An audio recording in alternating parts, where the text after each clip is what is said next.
Ah, matanong ko lang, may napapansin ba kayo?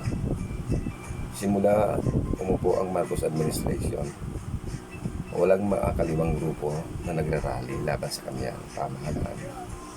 Pansin niyo yun?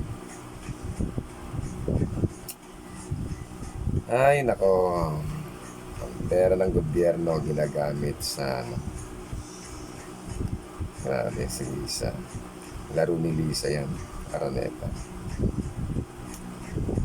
Napansin nyo, walang nagrarally kahit garapalan na ang pagnanakaw sa kaban ng bayan. Walang nagrarally, walang kumukontra laban sa pamahalaan. Pansin nyo yan. Yung panahon ni Gloria, panahon ni Erap, panahon ni Pinoy, panahon ni FBR. Diba? Dami nagrarally. Bakit dito sa administrasyong to, walang nagrarally? Kahit garapalan ng pagnanakaw sa kaban ng bayan. Tingnan nyo mabuti. Okay?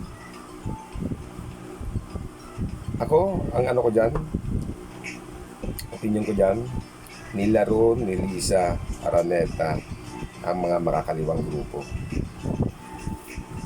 Sinupala ng pera. Gamit ang pera ng bansang Pilipinas. Yun lang po. Maraming salamat. God bless.